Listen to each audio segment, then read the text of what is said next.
eh bien au moins vous savez et vous comprenez chaque étape au lieu de vous présenter les 12 maintenant et que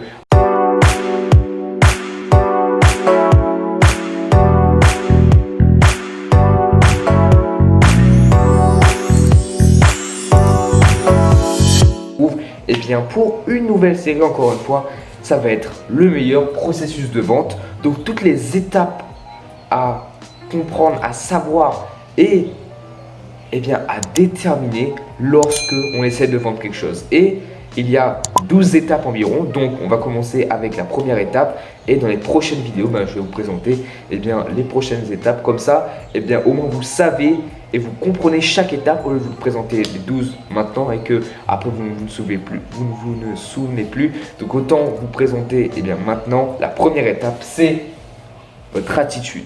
Oui. Alors qu'est-ce que c'est l'attitude? L'attitude, c'est votre état d'esprit devant une situation donnée. Donc, elle peut être positive, elle peut être également négative, mais la plupart du temps, elle est négative. D'accord? Donc, c'est votre état d'esprit devant une situation donnée qui est négative. Donc, comment vous allez réagir lorsqu'un client ne sera pas d'accord, lorsqu'un client va vous mentir, lorsqu'un client va se plaindre, lorsqu'un client va dire du mal de vous, du mal de votre entreprise? Quelle attitude vous allez adopter? Par exemple, vous allez être rejeté donc, en vente par votre client, etc. Mais c'est également valable dans la vie. En fait, si vous avez une attitude négative, vous n'arriverez pas à communiquer avec ces gens et à créer ce contact. Donc, le fait d'avoir une attitude positive, ça permet en fait à ces personnes qui ont une attitude négative de se dire que, en fait, je n'ai pas le pouvoir. Parce que ceux qui sont positifs ont le pouvoir.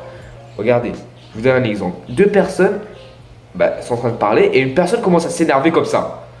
Et une autre personne, elle sourit, elle dit pas besoin de t'énerver, c'est bon, ça va. La personne qui s'est énervée va se sentir ça, elle va dire ah c'est vrai, pourquoi je m'énerve. Et du coup, être positif, ça a également un pouvoir de changer l'attitude de vos clients. Donc, lorsque vous reflétez l'attitude positive, vos clients vont tout simplement changer aussi leur attitude. Mais votre but, c'est également de les aider à changer cette attitude en étant d'accord avec eux, en respectant les règles de la vente. Donc voilà l'attitude, qu'est-ce que c'est? Donc comment appliquer ça maintenant pour les ventes, pour la vente, pour conclure une vente? Il faut tout simplement utiliser un vocabulaire du bonne attitude. Ça peut être je peux, pas de problème, pas de souci, excellent, je peux faire ça pour vous, il n'y a pas de souci. Voilà, tout ceci, vous pouvez les appliquer pour tout simplement montrer à la personne que vous avez une attitude positive et que vous souhaitez vraiment l'aider. Donc l'attitude, c'est bien en vente, c'est bien également dans tous les domaines de la vie parce que ça va vous aider à créer un contact, à créer des accords entre des personnes que vous n'auriez jamais pensé pouvoir le faire. Donc la première étape du processus de vente, c'est l'attitude. Qu'est-ce que vous allez faire pour modifier votre attitude?